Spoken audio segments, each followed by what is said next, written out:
बिस्मिल्लाहिर्रहमानिर्रहीम। अस्सलामुअलैकुम friends, welcome to my channel. Friends, आज मैं आपके साथ बहुत ही आसान और मज़ेदार मीठी टिकड़ियों की रेसिपी शेयर करने वाली हूँ एक नए अंदाज में। तो चलिए शुरू करते हैं। अगर आप मेरे चैनल पे नए हैं तो मेरे चैनल को सब्सक्राइब करें, मेरी वीडियोस को लाइक करें और शेयर करें फैमिली और फ्रेंड्स के साथ। 300 ग्राम मैदा लिया है।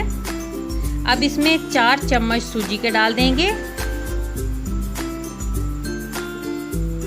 2 चम्मच खोपरा डालेंगे इसमें।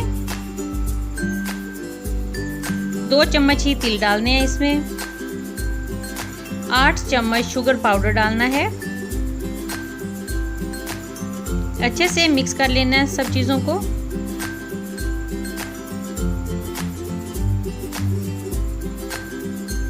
अब इसमें 2 चम्मच घी डाल देना है।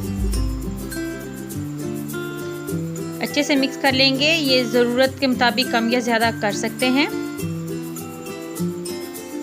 हाथों से अच्छे से इसको मिक्स कर लेंगे। फिर हाथ से दबाकर इसको शेप दे लेंगे। अगर शेप बन जाए तो मतलब घी इसमें काफ़ी है, इस तरीके से। तो अब इसमें 3 चम्मच दूध के शामिल कर देंगे। ज़रूरत पड़ने पर इसमें और भी शामिल कर सकते हैं। अच्छे से इसको गूंद लेना है।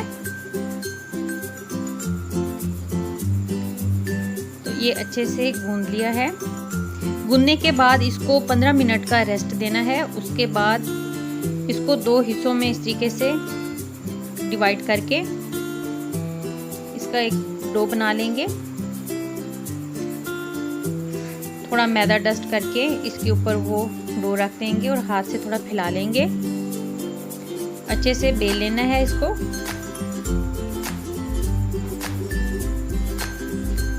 बेलने के बाद इसकी इतनी मोटाई होनी चाहिए। अब कुकी कटर से इसको शेप दे लेंगे। आप अपनी मनपसंद शेप भी दे सकते हैं। इस शेप से ज़रा बच्चे घर के खुश हो जाएंगे। तो देखिए कितना खूबसूरत लग रहा है ये। इसी तरीके से दूसरे पेड़े को बेलकर उसको भी शेप दे लेंगे कुकी कटर से। तो ये सबको शेप दे ली है।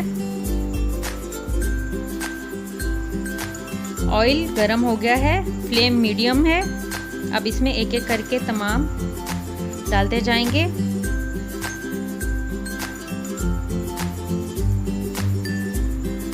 ये घर में बच्चों बड़ों सबको बहुत पसंद आएगी। अगर आप इसी रेसिपी को फॉलो करके बनाएंगे तो बहुत ही मज़ेदार बनेगी। चम्मच की मदद से इसकी साइडें चेंज करके गोल्डन कलर कर लेना है। तो ये तैयार हो गई। ऑयल से निकाल लिया इनको। अगर आपको मेरी ये रेसिपी पसंद आए तो कमेंट करके ज़रूर बताएं। मिलते हैं न्यू रेसिपी के साथ। अल्लाह हाफिज़।